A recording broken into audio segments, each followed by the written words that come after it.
Welcome to the latest edition of Gene and Cell Therapy Updates, covering breakthroughs in the past 2 weeks. Brought to you by LucidQuest. Belief Biomed reported Macao approval for BBM-H901 in adults with moderate to severe hemophilia B.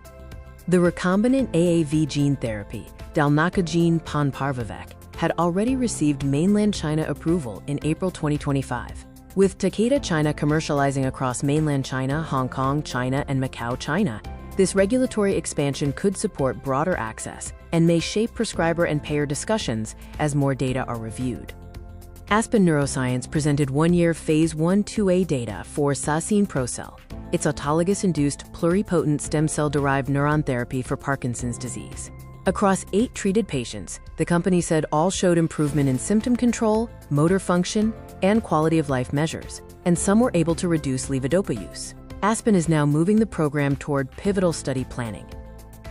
Ocugen reported that OCU 410 met the Phase 2 primary endpoint in geographic atrophy associated with dry age-related macular degeneration. In a 51-patient study, the AAV-based gene therapy showed a 31% average lesion size reduction at 12 months at the selected Phase 3 dose. The company also reported no serious adverse events and no adverse events of special interest, supporting further late-stage development. Beam Therapeutics shared updated Phase 1/2 data for Beam 302 in alpha-1 antitrypsin deficiency across 29 treated patients. The liver-targeting base editing therapy produced durable biomarker improvement, including mean steady-state total AAT of 16.1 micromolar in the 60 mg cohort.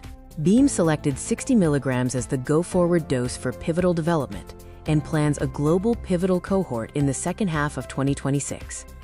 Rocket Pharmaceuticals received accelerated FDA approval for KRESLADI, or marnetigrazine autotemcel, for pediatric patients with severe leukocyte adhesion deficiency, one caused by biallelic ITGB2 variants.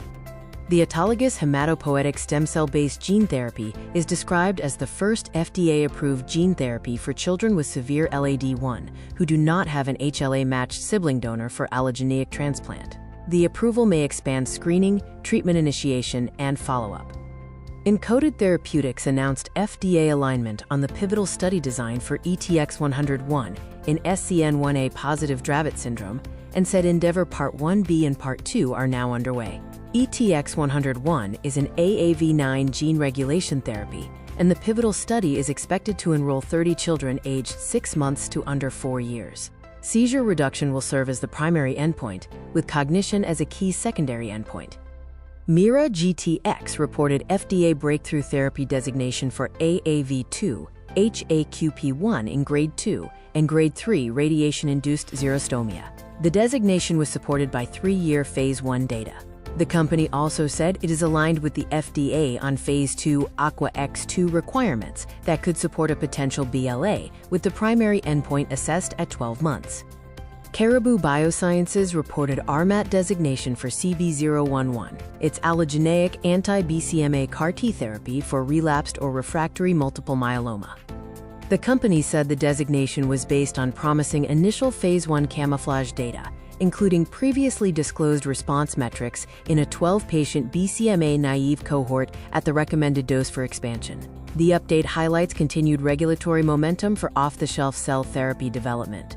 Stay ahead in gene and cell therapy research. Like, share, and subscribe for our updates. Visit www.lqventures.com or email us at info@lqventures.com for expert healthcare consultation.